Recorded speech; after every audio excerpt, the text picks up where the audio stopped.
सोनू जी।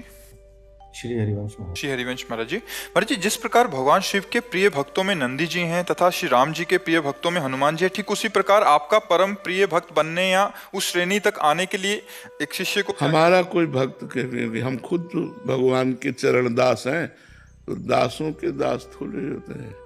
दास तो दास ही होता है। हमको तो जो पकड़े मिलता है वो श्री जी के चरणों में चढ़ा देते हैं, तो हम श्री जी के चरणों तक पहुंचाने वाले पोस्टमैन हैं। श्री जी की बात आप तक, आपकी बात श्री जी तक। हम तो खुद दास बनना चाहते हैं। हम दास किसे बनाएंगे? हाँ, दास तो स्वामिनी जी के प्रियालाल के दास, समझ रहे ना? मुझे एक बड़ी दुविधा है जी। हमारा सिनेमा हॉल है भागीदारी में, जो नए जमाने का मल्टीप्लेक्स बोलते थे, थिएटर, तो उसकी आमदनी को शुद्ध कैसे करें? जैसे राजा का अन्न खाने से ऋषिवर का रानी का हार अपने झोले में डाल दिया। हाँ, उसको जैसे गौशाला है, कोई बीमार आदमियों के लिए औषधालय है, धन एकत्रित करो और उसके द्वारा जैसे गरीब लोगों की औषधि की व्यवस्था है, गौओं की सेवा है, संत सेवा है, धर्मशाला ऐसा फ्री व्यवस्था कि कोई यात्री ठहर जाए तो आराम से, ऐसी व्यवस्थाएं धन को सदुपयोग में लाना चाहिए, सदुपयोग में करना चाहिए।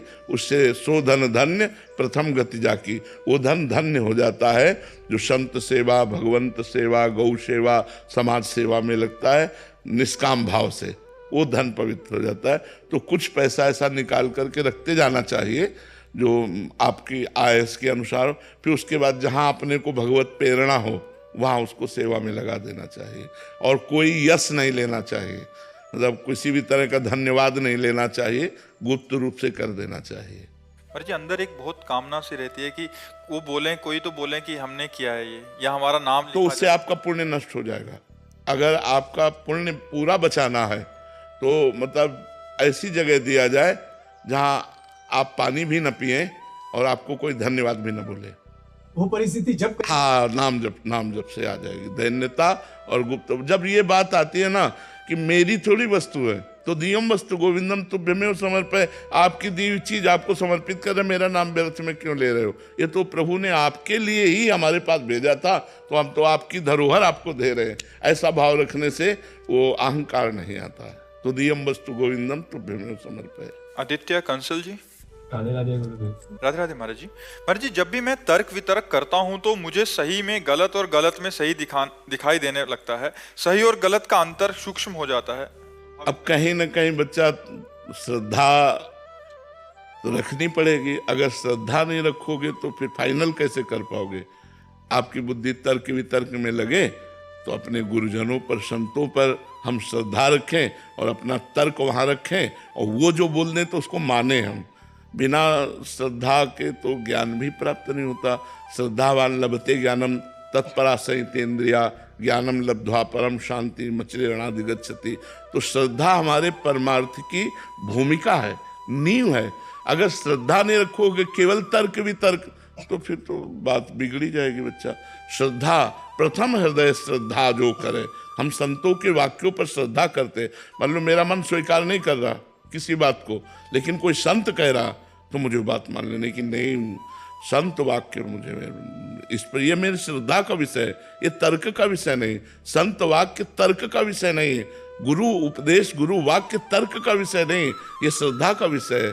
श्रद्धा विश्वास बिना तो भगवत मार्ग फिर भवानी शंकरो वंदे श्रद्धा विश्वास रूपिणो याभ्याम बिना पश्यंत सिद्धा स्वंता स्तमीश्वरम। तो कहीं तो श्रद्धा विश्वास करना पड़ेगा, तभी तो अपने तर्क पर हम विजय प्राप्त करेंगे।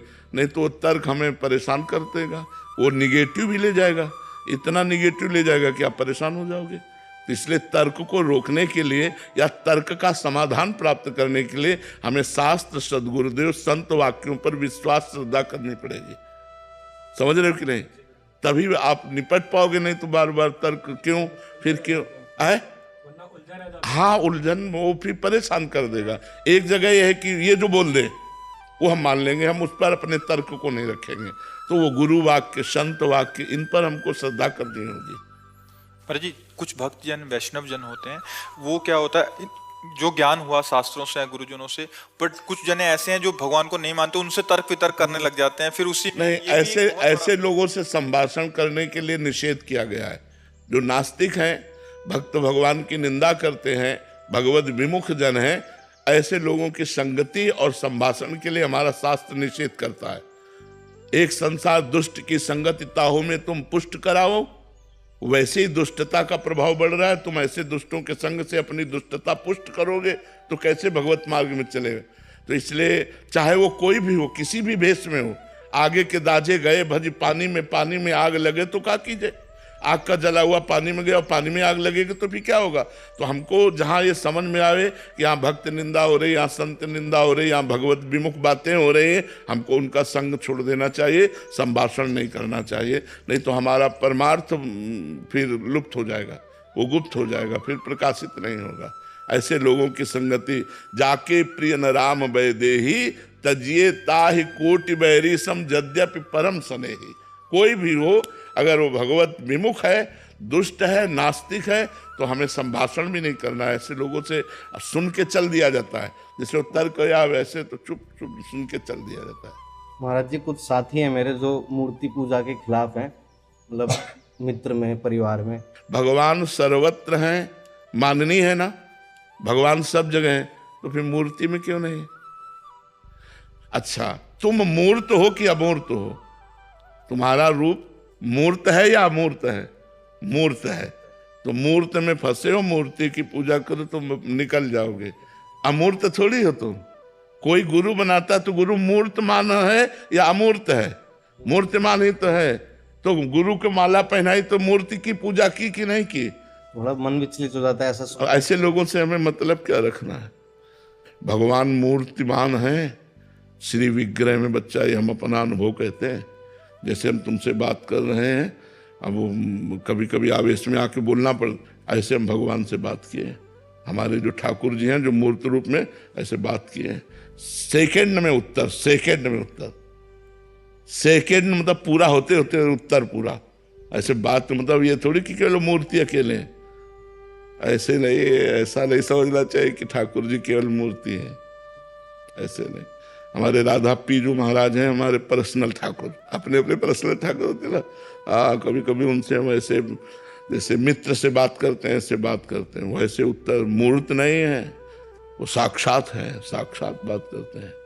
पर अब इतनी क्षमता हो तभी तो बात बोलेगी। अब तुम पत्थर का मानोगे, धातु का मानोगे तो वैसे बैठे रहेंगे, अगर साक्षात वालोगे तो आपके साथ खेलेंगे। तो हमारी भावना देखो, देखो स्वामी जी महाराज से बिहारी जी बात करते थे, आपसे कहाँ से बात कर लेंगे। आप देखो, आपको मूर्ति दिखाई देंगे, और स्वामी जी से बात करते थे। हरिवंश महाप्रभु से राधा वल्लभ जी बात करते थे, गोपाल भट्ट से राधा रमण जी बात करते थे। तो हमारी भावना किस तरह से है। अगर हमारी भावना साक्षात में है तो आपसे सच्ची कहते हैं, बिल्कुल वैसे सुख मिलता है साक्षात का है। जब चरण उनके चापो, उनको दुलार करो, दुलार करके शयन कराओ तो पूरा, फिर झांक के देखो शयन कर, हाँ सो गए सो जाओ। वैसे ही भावना की जाती है, वैसे सब। अब मूर्ति मान कर चिरौरी रख दोगे तो फिर तो मूर्ति दिखाई, वो क्या जाने, वो प्यार क्या जाने करना। तभी तो वृंदावन की धूल में धूसरी तन करें तब कुछ उनको ज्ञान हो। सब क्या है, भगवान शंकर से बनकर बढ़कर कोई ज्ञानी नहीं जो वृंदावन की रज की याचना करते हैं। जो रज शिव सनकादि की याचत सो रज शीस चढ़ाऊं किशोरी तेरे चरण की। राधा वल्लभ जी ये स्वयं प्रकट है, किसी कलाकार के द्वारा निर्मित नहीं बच्चा, ये स्वयं प्रभु है। लेकिन हमारी दृष्टि कितने सेकंड टिकती है, ऐसे गई ऐसे, उनकी तरफ तो नाक नहीं मिले। और रसिकों को देखो, सीधे आंख में आके टक मिलाकर फिर उनसे जो बात होती है, जो अंदर स्फूर्णा, घंटों रोते हैं। पर आप मानते नहीं ना, आप तो मूर्ति मानते हैं। तो मूर्ति बने खड़े, जाकी रही भावना जैसी, प्रभु मूर्ति देखी तिन तैसी। तो भावना का सारा खेल है। राधे राधे मेरे प्रिय मित्रों, तो हम इस चैनल के माध्यम से महाराज जी के ऑफिशियल चैनल भजन मार्ग से कुछ महत्वपूर्ण प्रश्नों को आप तक पहुंचाने का एक छोटा सा प्रयास कर रहे हैं। कृपया वीडियो को पूरा देखें। मैं आशा करता हूं कि आप निरंतर राधा नाम जाप का प्रयास कर रहे होंगे। राधा वल्लभ श्री हरिवंश, राधे राधे।